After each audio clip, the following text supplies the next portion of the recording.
Oh, well, listen, you came into the WWE around the same time Carlito did. You just mentioned him. You guys were good friends. You guys still are good friends. You work a lot in the indie scene together. Talk about the relationship between you two, and talk about what it's like to have a guy working with you a lot who is a good friend to you outside the ring as he is inside the ring.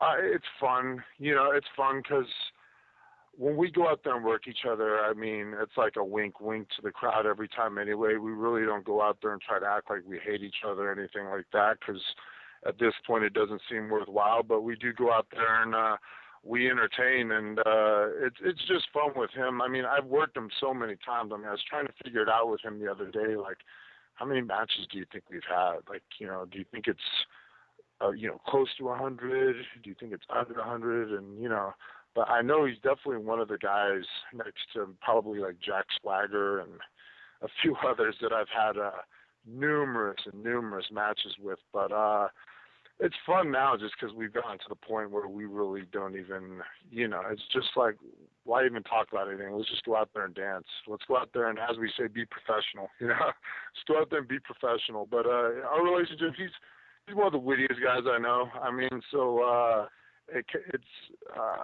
it's very comparable to probably what you'd see on TV in some ways, and then some ways it isn't. But it's always a good time when we're around, and we make anything entertaining, whether it be signing autographs in Afghanistan or being stuck in bum. Are you allowed to curse on here? Yeah, yeah, yeah, yeah. Absolutely. Yeah, bumfuck Australia. I've been in some odd places with. I've been in a lot of odd places with him, and we've been able to always make it pretty entertaining no matter what. So I definitely appreciate that in him. So I'm Mike Chiari. Yeah, Chris, I think Oh, one of your more memorable feuds in WWE had to be against John Cena, and you kind of had the distinction of being one of the few guys that WWE kind of made to look equal or even superior to Cena from a strength perspective. So I was just wondering, how do you rate that Cena feud among kind of everything you've done over the course of your career, seeing as Cena is kind of he's going to go down as probably one of the greatest, most recognizable superstars in the history of wrestling? Well, and the kind of ironic part of the whole story is we started training for wrestling the same day together. Same exact day. Back, I think I was 16 at the time. So, so I mean, we go all the way back to the very beginning with each other. And ultimately what happened was 2 months into my training, I fractured my ankle, had surgery, and took a couple of years off because I was so young. And then Cena kept with it, and within that time went on to WWE first, obviously, and then I came back to UPW 2 years later, and then I got signed. So I was a couple of years behind him. As far as feuding with him, I mean, it was always it's always nice, obviously, to go out there with somebody that the people are so emotionally invested in because it makes your jobs that much easier. If they love Cena, so. And to work the guy on top of the card is there's no better payday than that, really. So you can't complain. You can't really complain from that aspect. But he's got big hands, so I won't lie. Some of his fists nearly knocked me out. You know what I mean? Some of his clotheslines almost took my head off. But I mean, I can say the same thing about myself to some other people. So it happens. It's not ballet what we do, as they say, right? But it's interesting that we had started up together, and it's cool to see. I don't think anybody really, even since the beginning, questioned the fact of whether Cena was going to be successful. I don't know if we knew to this extent, but it's kind of even since the early days. It was just there was, I guess, something about him, maybe an intangible, and he's very much a businessman, and he commits everything to that company. So essentially, he is the perfect poster boy for a company because he stays out of trouble and he does his job, he shows up, and he's professional. So on a personal level, we've never meshed though. Our personalities are just very different. So for whatever reason that is, it's not a love or a hate thing. It's just two very different type of people. Chris, is I think just if in general, if you would be interested in a WWE return of any kind, whether it's as a wrestler or anything like that.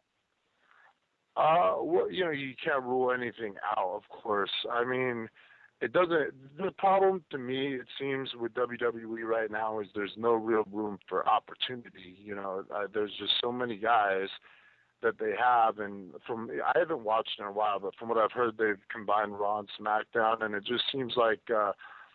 I mean, if you want to just be there and treading water, yeah, but like I would rather go there with the certainty that I was actually going to do something and be vital to the program. So, it just depends on the opportunity that's there, and it doesn't seem like it for me right now. Obviously, it's what do they have? They have like 100 guys in developmental and all this. It just seems like.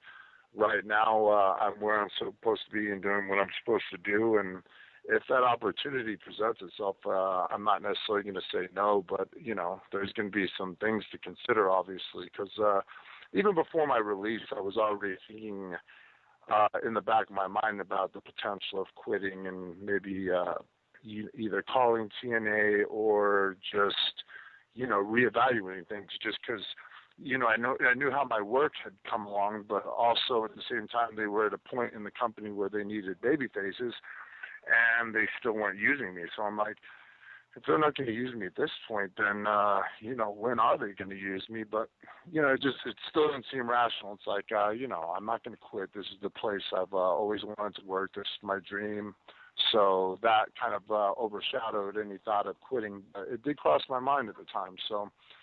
I mean, that's where I kind of stand with it now. So I'm still just 30 years old. So, I mean, it gives me some time on my side, obviously. But, I really just can't say for sure. I've always known ahead of time kind of what my plan was or what the next couple of years held. But this is probably one of the first points in my life where I can probably say, I don't know for sure. I mean, I wish I had a crystal ball, but we'll see. Now, you mentioned TNA. What about, would you go to TNA if they came knocking and offered you a job?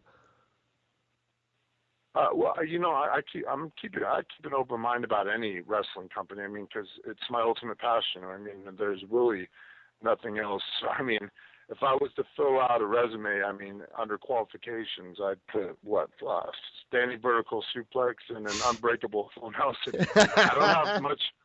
I don't know where that's going to benefit me in society, but one thing that I have been kind of exploring living in LA is different movie projects in terms of just coming out of our line of work. It seems like a natural fit almost to find a fit in like fight movies, because a lot of that is just fight choreography and. Did I say that right? Choreography. Don't worry, I can't say it either. Choreography. Thank you. I couldn't get it out. Thank you.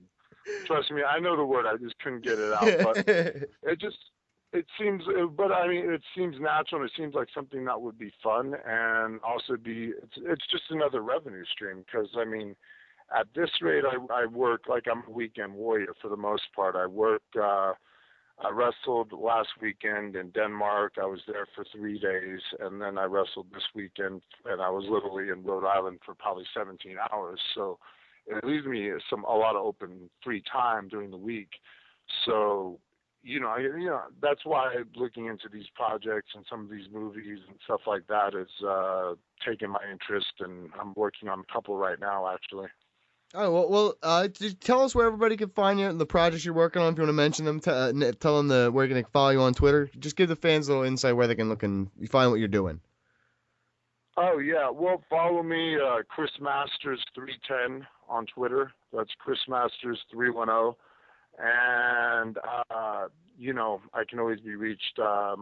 There's my business email line, business/interviews, whatnot, or email, which is masterpiece83@gmail.com. And in terms of the movies, I don't have details on them yet, but I'm reading the scripts. One's basically a wrestling/horror movie, which will be interesting. I think that's the whole new genre right there, wrestling and horror. I don't think you've ever seen that.